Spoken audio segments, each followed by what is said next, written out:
Welcome students.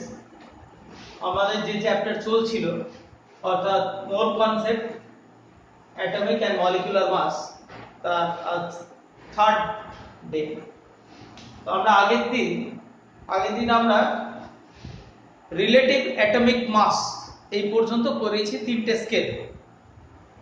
তাহলে ব্যাপারটা হচ্ছে প্রত্যেকটা পরমাণুর একটা নির্দিষ্ট অ্যাটমিক মাস রয়েছে, সেটাকে আইদার হাইড্রোজেন স্কেলে বা অক্সিজেন স্কেলে বা কার্বন স্কেলে ফেলে আমরা মাপব। এভাবে তোমাদের ক্লাস 9 এর উপযোগী বেশ কয়েকটি মৌলের অ্যাটমিক মাসকে তোমাকে মুখস্থ রাখতে হবে, সেগুলো আমি একটু লিখে দিচ্ছি।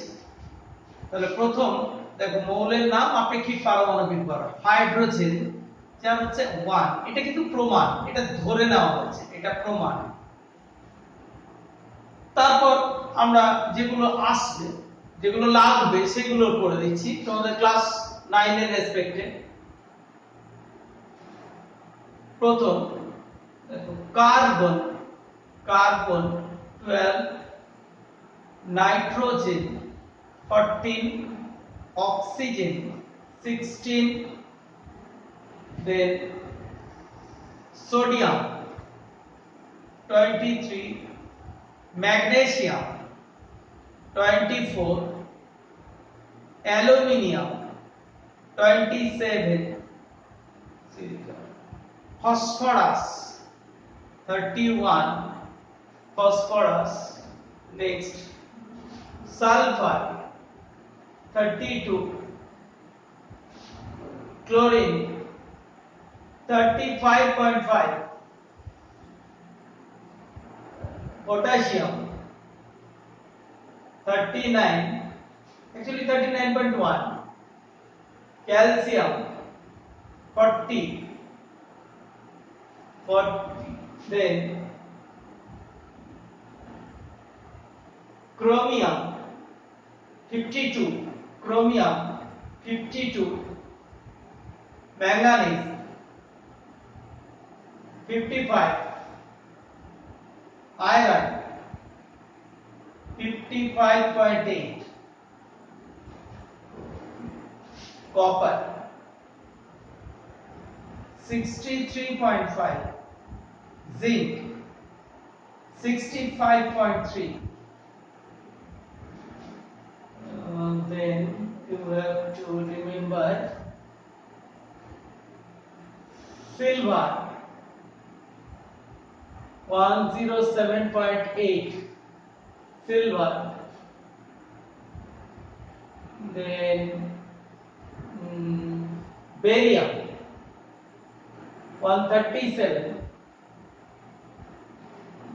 then Au gold 190, gold 197, then mercury 200.3 and lead 208. এগুলো একটু মুখস্থ করতে হবে, মানে আমরা যে কোনো স্কেল দিয়েই হোক। আমি একটু একটা মডেল দেখাচ্ছি। ধরো সাপোজ এটা যদি অক্সিজেন অ্যাটম হয়, এটা অক্সিজেন অ্যাটম আর এটা হাইড্রোজেন, তাহলে দাঁড়িপাল্লার আমি আগের দিন বলেছিলাম একটা যদি অক্সিজেন রাখা হয় এইরকম লাগবে কটা, 16টা। তবেই তো এই জন্যই এটা এসছে 16। আর ন্যাচারালি তোমার প্রশ্ন হচ্ছে তাহলে এই ক্ষেত্রে ক্লোরিনের কেসে 35.5 মানে কি করে অর্ধেকটা লেগেছে, আসছি সে কথা। এখন আমাদের জানতে হবে, তাহলে এইটা বলার উদ্দেশ্য আমার একটা, এখন আমরা যে জিনিসে যাব সেটা হচ্ছে গ্রাম অ্যাটম, গ্রাম পরমাণু। দেখো, গ্রাম পরমাণু কাকে? গ্রাম পরমাণু মানে গ্রাম, খুব ইম্পর্টেন্ট জায়গা। গ্রাম পরমাণু ইংরেজিতে বলা হচ্ছে গ্রাম অ্যাটম। এর সংজ্ঞা, কোন মৌলের পারমাণবিক ভর যত তত গ্রাম পরিমাণ ওই মৌলকে বলা হয় 1 গ্রাম পরমাণু। আমি একটু ডেফিনেশনটা লিখে দিচ্ছি। কোন মৌলে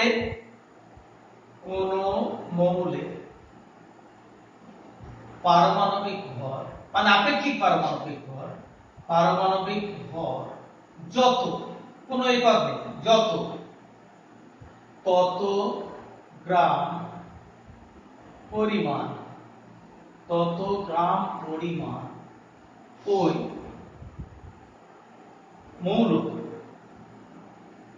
ওই মৌলকে বলে 1 গ্রাম পরমাণু, 1 গ্রাম গ্রাম পরমাণু।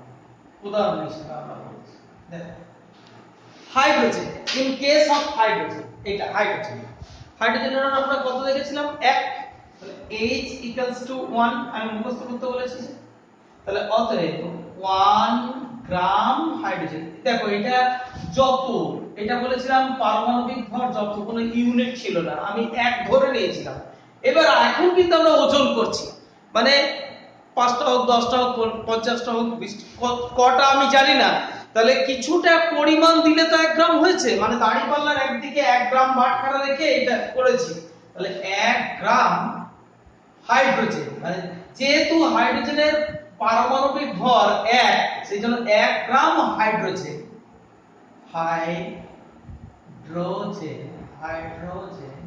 সমান সমান 1 গ্রাম পরমাণু,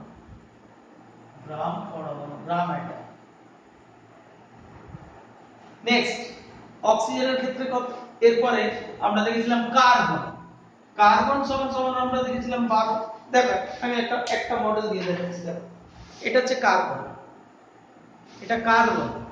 এটার এইটা দিয়ে যদি মাপা হয় তাহলে 12টা লিখেছি, এরকম 12টা, একটা নয়, এরকম 12টা, একটা, দুটো, তিনটে, চারটে করতে করতে আমি 3টে দেখাচ্ছি, এরকম দাড়িপাল্লার একদিকে 12টা রাখা হয়েছে এরকম, আর এইটা একটা, তখন সমান সমান হচ্ছে, সেটাই তো।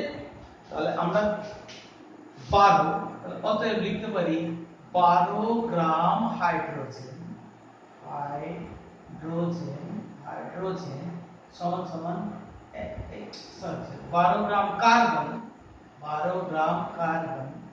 সমান 1 গ্রাম পরমাণু, 1 গ্রাম পরমাণু। ইন কেস অফ নাইট্রোজেন, ধরো এটা, সাপোজ এটা ধরো নাইট্রোজেন, ধরো দিস ইজ নাইট্রোজেন, তাহলে এর ক্ষেত্রে আমরা কত দেখলাম? আমরা লিখে দিলাম যে n = 40, অতএব 14 গ্রাম নাইট্রোজেন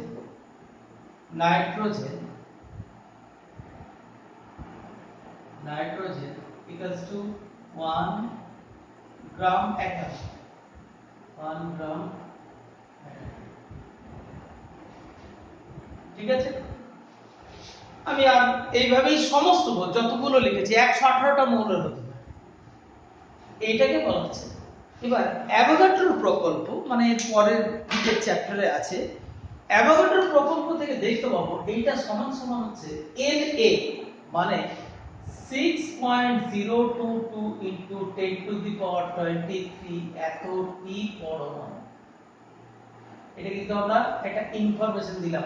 এবার এক্ষেত্রেও তাই, ওই এত বড় না লিখে আমাদের এইটা লেখা হয় Na, এত টি পরমাণু, Na means এই সংখ্যা সমান সমান Na পরমাণু। তাহলে এত সংখ্যক হাইড্রোজেন পরমাণু, মানে অ্যাভোগাড্রো সংখ্যক হাইড্রোজেন পরমাণুর সম্মিলিত ভর কত? 1 গ্রাম।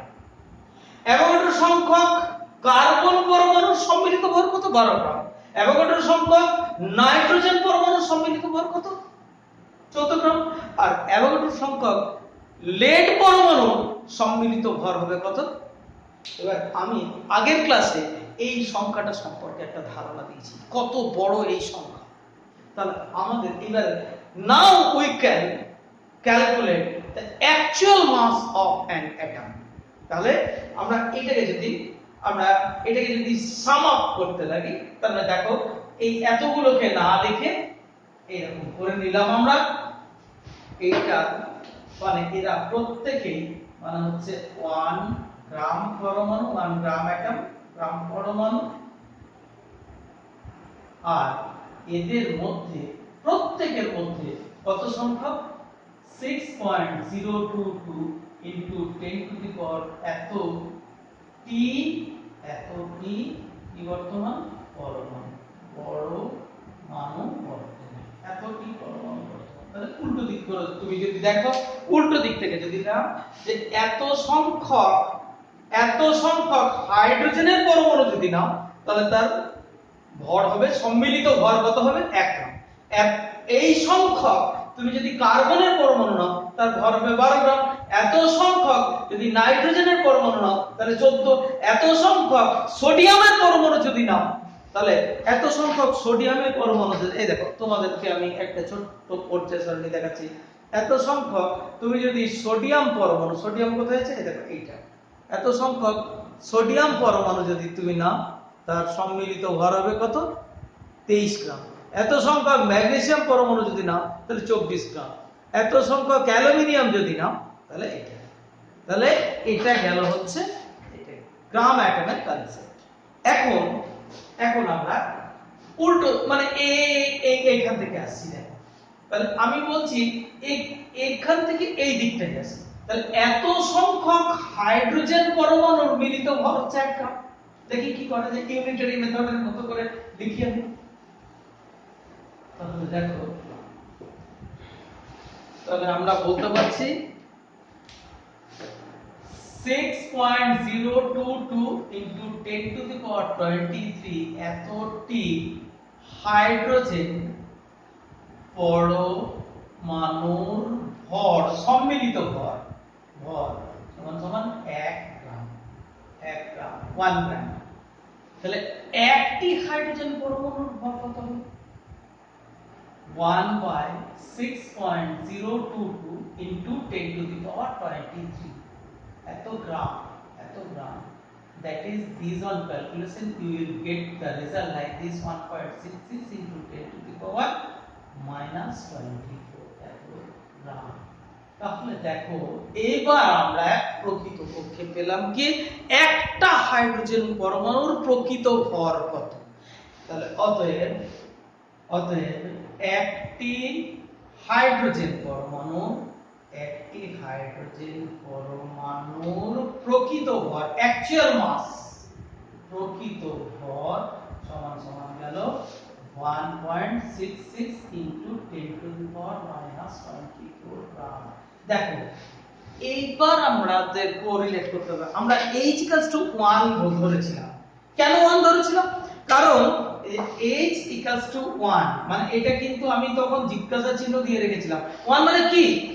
আমি বলেছিলাম সবচাইতে ছোট পর্যায় সারণীতে যতগুলো এই পর্যায় সারণী, তাতে যতগুলো মৌল আছে, হাইড্রোজেন হচ্ছে সবচাইতে হালকা। সেজন্য এর থেকে কম আর কেউ হতে পারে না। সেজন্য বেছে আমরা ওইটাকেই আমরা ধরেছিলাম। কারণ ডাল্টনের পরমাণুবাদ যে স্বীকার্য অনুসারে পরমাণুকে ভাঙা যায় না, সেই জন্য সবচেয়ে ছোট পরমাণু হাইড্রোজেন, তাকেই আমরা ধরে নিয়েছিলাম কি হিসাবে, একক হিসাবে। এই দেখো এইটা, সেটা দিয়ে। তাহলে এখন আমরা তার ভর কিন্তু পেয়ে গেছি। দেখো এইটা সমান সমান এইটা, এইটা ছিল 1 একক, এটা প্রমাণ হিসাবে ধরে নিয়েছিলাম। এখন আমরা তার প্রকৃত ভর কিন্তু দেখতে পাচ্ছি 1.6। অ্যাকচুয়ালি অনেকে ভুল করে থাকবে, এটাকে 1 গ্রাম বা 1 মিলিগ্রাম বলে থাকে। 1 গ্রাম বা 1 মিলিগ্রাম করতে গেলে আমি হাইড্রোজেনকে ধরবো কেন? তো সেক্ষেত্রে তো অ্যাকচুয়ালি 1 মিলিগ্রাম বা 1 গ্রামের বাটখারাকেই আমরা ইউজ করতে পারবো। আর একটা হাইড্রোজেন পরমাণুর প্রকৃত ভর হলো 1.66 into 10 to the power minus 24 এত গ্রাম। তাহলে এইটা কি একক হিসেবে ধরা হয়েছে? কি একক? সেটা নিশ্চয়ই কোনো মানুষের ওজন করতে বা লোহা ওজন করতে নয়, এটা পরমাণু ওজন করতে। তাহলে ইউনিট মাস। তাহলে সেই জন্য এইটাকে তখন বলা হয়েছিল মানে প্রকৃত atomic mass unit. Atomic mass unit, এটা কিন্তু আমরা এটা দিয়ে বলতে পারি না, মানে কিছু বাধ্যবাধকতা আছে। কিরকম, মানে কোনোভাবে নিও না, এমনি জাস্ট মজা করার জন্য বলছি যে সবাই আমরা ভাত খাই, কিন্তু এই কিছু একটু সাধু সম্প্রদায়ের লোক আছেন, তারা ভাত, সেই একই চালের ভাত, তখন তারা বলে না আমরা অন্ন খাচ্ছি, আমি খেলে সেটা হলো ভাত আছে। এক্ষেত্রেও তাই, এই যেটাই আমি হাইড্রোজেন পরমাণু বলেছিলাম সেটাকে যদি অক্সিজেন দিয়ে প্রকাশ করি, তাহলে আমরা কি বলে বলেছিলাম বলতো, এটাকে রিপ্লেস করতে 1/16, মানে অক্সিজেন পরমাণু ও পরমাণুর 1/16 অংশ হাইড্রোজেন মানেই হচ্ছে এটা। বা পরবর্তীকালে C12 পরমাণু কত, 1/12 অংশ, এটা মানেই তো আমরা আগের দিন ডিসকাস করেছি। এখন আমাকে এইটা দিয়ে বলতে হবে, AMU দিয়ে বলতে গেলে তাহলে এই দেখো এইটা বলতে হবে। তাহলে AMU এর ডেফিনিশনটা কি হলো, একটা AMU এর ডেফিনিশনটা তাহলে আসবে আমাদের এইটা, একটি C12 পরমাণুর 1/12 অংশের প্রকৃত ভরকে বলা হয় 1 AMU। তাহলে আমি তার আগে ক্যালকুলেট করে দেখাচ্ছি, এই দেখো এতটি। তাহলে আমি যদি কার্বন পরমাণুর ক্ষেত্রে দেখি, আমি দেখাচ্ছি, তোমরা দেখেছো C12 এইটা মানে আপেক্ষিক পারমাণবিক ভর, এটা RAM রিলেটিভ অ্যাটমিক মাস, এটা সমান কত দেখেছো 12। তাহলে এখান থেকে আমরা বলতে পারছি কি, তাহলে অতএব আমরা বলতে পারি 12 গ্রাম C12 equals to 1 gram atom, তার মানে তার মধ্যে 6.022 into 10 to the power 23 number of C12 atom. তাহলে আমরা উল্টো দিক থেকে নাম্বার অফ অ্যাটম, তাহলে এবার এই দিক থেকে ক্যালকুলেট করি। So 6.022 into 10 to the power 23 number of C12, the mass of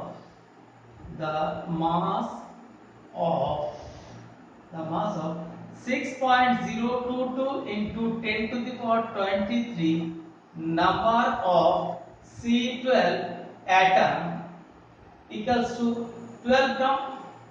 এত সংখ্যক C12 অ্যাটমের টোটাল মাস হচ্ছে এটা। তাহলে একটার কত, একটা 12 divided by 6.022 into 10 to the power 23। তাহলে এবার তাহলে একটা তার মানে এইটাই দেখো আমরা লিখতে পারি 12 into 1 by 6.022 into 10 to the power 23, that means 12 into 1.66 into 10 to the power minus 24 এত গ্রাম। তাহলে একটা হাইড্রোজেন পরমাণুর প্রকৃত ভর হচ্ছে এইটা। তাহলে অতএব হাইড্রোজেন না, অতএব এবার আমি যদি এটাকে হাইড্রোজেনের মতো করে লিখি, তাহলে অতএব কি লিখবো, 112 এত টি এত নাম্বার, মানে 1/12 C12 পরমাণুর প্রকৃত ভর কত হবে, তাহলে 1/12 into 12 into 1.66 into 10 to the power minus 24 এত গ্রাম। কেটে গেল, তাহলে 1.66 into 10 to the power minus 24। তাহলে সো আমাদের কনক্লুশন কি, সো কনক্লুশন হলো 112 part of C12 atom, the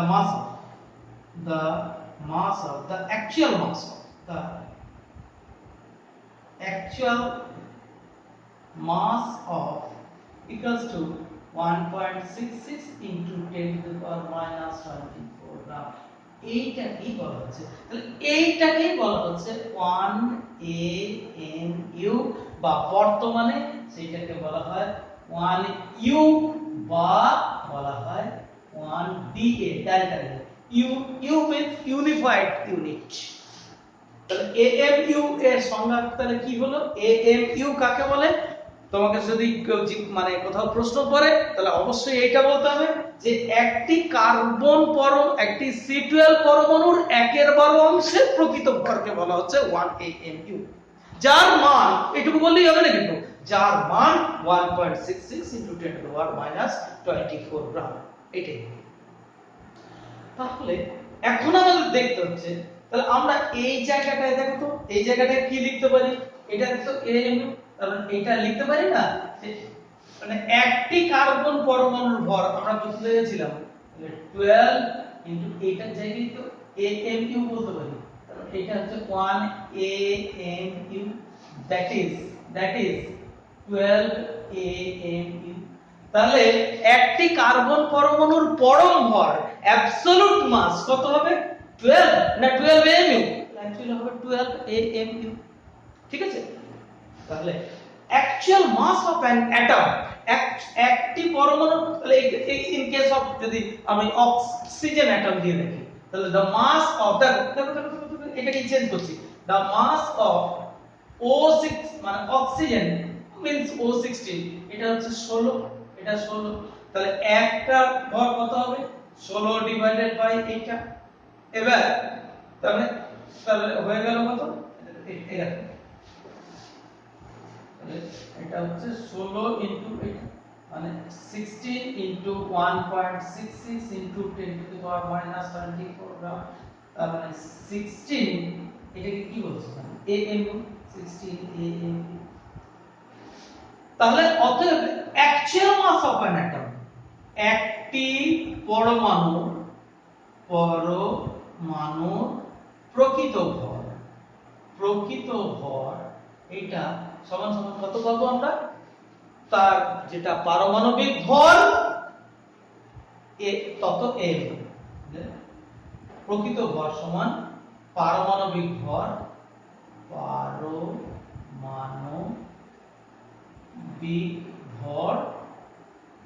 গণিত AMU, এর ইউনিটটা চলে আসবে এত গ্রাম। ঠিক আছে? ঠিক আছে, এইটাকে AMU এর অন্য নাম কি বলে দিলাম? আরো দুটো নাম বলে দিলাম, ইউ, অনলি ইউ, ইউনিফাইড বা DA। হলো? এবার ধরো তোমাকে ছোট্টখাটো এরকম অঙ্ক চাইতে পারে, যদি বললো তোমাকে 0.8 গ্রাম পরমাণু লোহা বলতে কি বোঝায়, তোমাকে ছোট্ট একটা দিচ্ছি, এরকম প্রশ্ন করে 0.8 গ্রাম পরমাণু লোহা আয়রন বলতে কি বোঝো? এটা বলতে কি বোঝো? তাহলে তোমাকে মেমোরাইজ করতে হবে। এটার উত্তর করতে গেলে তোমাকে লোহার পারমাণবিক ভর দেওয়া থাকতেও পারে, নাও পারে। আমি তো সেই জন্যই প্রথমেই আজকে ওই 20-22টা লিখে দিলাম, এইগুলো মুখস্থ করে রাখতে হবে। তাহলে সেই অনুপাতে জানি আমি আনসারটা করছি।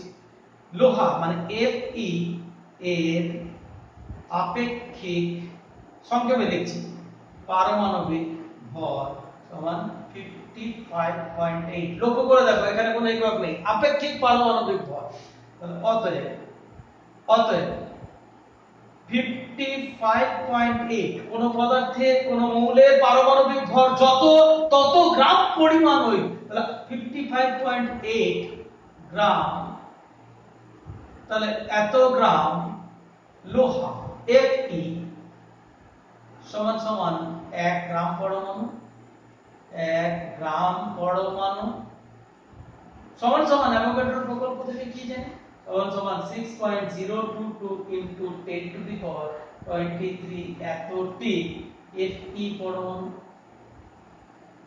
এবার তুমি তাহলে দেখো এবার প্রশ্নটা তোমাকে দিয়েছে এইটা 0.8, তাহলে 1 গ্রাম পরমাণু লোহা, তাহলে তুমি দুই থেকে অ্যানসার দিতে পারো।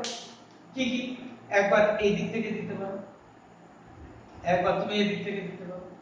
কি করবে? 1 গ্রাম পরমাণু লোহা বলতে এত গ্রাম লোহাকে বোঝায়, তাহলে 0.8 গ্রাম পরমাণু বলতে কি বোঝায় সেটা তুমি পেয়ে যাবে। অথবা তুমি এইদিকে না দিয়ে এদিকেও অ্যানসারটা দিতে পারো। 1 গ্রাম পরমাণু লোহা বলতে এতগুলো লোহার পরমাণুকে বোঝায়, তাহলে 0.8 গ্রাম পরমাণু বলতে, তাহলে তোমাকে তো দিয়েছে 0.8 গ্রাম পরমাণু, এটা বলতে কি বোঝায় ঠিক আছে, বোঝা গেল? বেশ, এই গেল তোমার হচ্ছে গ্রাম পরমাণু।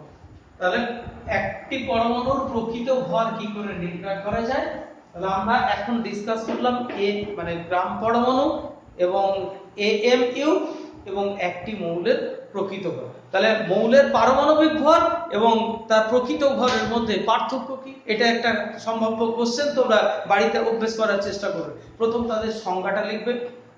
পারমাণবিক ভরের কোনো একক নেই, আর প্রকৃত ভরের কিন্তু অ্যাকচুয়ালি একটা একক আছে। মানে প্রকৃত ভর বলতে একটি পরমাণুর ভর, পারমাণবিক ভর এবং একটি পরমাণুর ভর। মানে প্রশ্নটা হচ্ছে পারমাণবিক ভর, পারমাণবিক ভর এবং একটি পরমাণুর ভর, একটি পরমাণুর ভর, এটা কি সমার্থক? না। পারমাণবিক ভর বলতে কি বোঝায়? কোন মৌলের একটি পরমাণুর ভর একটি C12 পরমাণুর 1/12 অংশের তুলনায় যত গুণ ভারী সেই সংখ্যাকে, এটা হচ্ছে একটা একক বিহীন রাশি। আর একটি পরমাণুর ভর বলতে কি বোঝায়? কোন মৌলের একটি পরমাণুর প্রকৃত ভরকে বোঝায়, যেটা একটা একক যুক্ত রাশি। ঠিক আছে, এই হলো তোমাদের পার্থক্য। এরপর আমাদের আছে মলিকুলার মাস, আণবিক ভর। আণবিক ভর আমি ছোট্ট করে একটু দেখাই। আমি এখানে একটু আগে এগুলো মডেল, এইটা বলেছিলাম অক্সিজেন পরমাণু, আর এইটা মানে এইটা বলতে ও আর এইটা বলতে O2। দেখ আমি এবার বোর্ডে এঁকে দেখাই। ও আর O2 মিন্স এই দেখো এই দুটোর মধ্যে এইরকম আমি মডেলে দেখাচ্ছি। এটা এই দুটোর মধ্যে আকর্ষণ। এইটার ভর আমি জানি 16, তাহলে এইটার ভর কত হবে? এটা 16 প্লাস 16 মানে এটা হচ্ছে 32। এইগুলোকে বলা হয়, এগুলোকে ডায়াটমিক মলিকিউল। ঠিক আছে, হোমোনিউক্লিয়ার ডায়াটমিক মলিকিউল, হোমোনিউক্লিয়ার ডায়াটমিক মলিকিউল। ঠিক আছে, সেরকম ধরো যদি এটা ক্লোরিন মনে করতে, এটা ক্লোরিন ধরো, এটা যদি Cl হতো, এটা যদি Cl হতো তাহলে হতো 35.5। আর এইটা মলিকিউল বলতে Cl2, এটাকে বলা হচ্ছে তোমার Cl2। এটা ছিল O, এটা ছিল O আর এটা হলো O2, এটা ছিল O, এটা ছিল Cl আর এটা হয়ে গেল তোমার কত? Cl2। তাহলে নিশ্চয়ই এটা বুঝতে পারছো 35 মানে এটা হলো 71। নেক্সট দেখো, নেক্সট হচ্ছে ধরো N2, এটা সাপোজ N, এটা N মানে কত বলেছিলাম আমরা? N মানে এটা হলো N মানে হচ্ছে 14 আর এটা হচ্ছে N2, এটা N আর N। তাহলে এটা যদি 14 হয় তাহলে ডেফিনেটলি এটা হবে 28। তাহলে এটা হলো মলিকিউল, এটা হচ্ছে অ্যাটম। এটা মলিকিউল, এইগুলোকে বলা হচ্ছে এগুলো মৌলের অণু। মানে যে অণুকে বিশ্লেষণ করলে, ফার্স্ট চ্যাপ্টারের পর, যে অণুকে বিশ্লেষণ করলে একই ধরনের পরমাণু পাওয়া যায়। একে বিশ্লেষণ করলে ক ধরনের পরমাণু? এক ধরনের কিন্তু দুটো। এটাকে হতে কিন্তু আবার ধরো HCl, এটাও তো একটা অণু। মানে পরমাণুগুলো যুক্ত হয়ে অণু উৎপন্ন হয়। পরমাণুগুলো নিজেদের এইটাই এই রাসায়নিক বন্ধন, এইটাই রাসায়নিক বন্ধনের মাধ্যমে তাহলে এটাও তো একটা অণু নাকি? কারণ পরমাণুগুলো যুক্ত হয়ে অণু হয়েছে। তাহলে এই অণুটাকে বিশ্লেষণ করলে ক ধরনের পরমাণু পাওয়া যায়? দুই ধরনের, একটা সবুজ ধরন, একটা সাদা ধরন। এটা হাইড্রোজেন, এটা ক্লোরিন। তাহলে এইটা হচ্ছে HCl। তাহলে এইটার মলিকুলার মাস কত হবে তোমরা বলো? এটা H আর এটা হচ্ছে Cl, এটা H আর এটা হলো Cl। এটা তো 1 আর এটা 35.5। তাহলে এটা কত? টোটাল হচ্ছে 36.5। নেক্সট আমি আরো একটু দেখাই। H2O, সময় প্রায় হয়ে আসছে, কারণ আমার যে যন্ত্রটি আছে তাতে এর থেকে বেশি টাইম পারমিট করে না। দেখো H2O, এটা কেমন? এটা তো একটা অণু নাকি? কারণ পরমাণুগুলো যুক্ত হয়ে অণু তৈরি হয়েছে। তাহলে O এইচ আর এইচ, এটার ভর তুমি জানো 16, এটার 1, এটার 1, তাহলে কত হবে টোটাল 8 হবে। তাহলে এবার আমি মডেল না দেখি CO2 যদি বলি তাহলে কত হবে, C মানে কত, মানে এটা হচ্ছে C মানে হচ্ছে 12 প্লাস অক্সিজেন হচ্ছে 16 গুণিত 2, তাহলে 12 প্লাস 32 ইজ হচ্ছে 44। এটা আরো বড় দিচ্ছি, H2SO4, H2 মানে কত, হাইড্রোজেন 1 গণিত 2 প্লাস 32 গণিত 1 প্লাস 16 গণিত 4, 16 গণিত 4 সমান সমান দেব 98। আমরা আজকে এখানে শেষ করতে হচ্ছে, পরের দিন আবার আমরা এই অবস্থা থেকে শুরু করব। Thank you.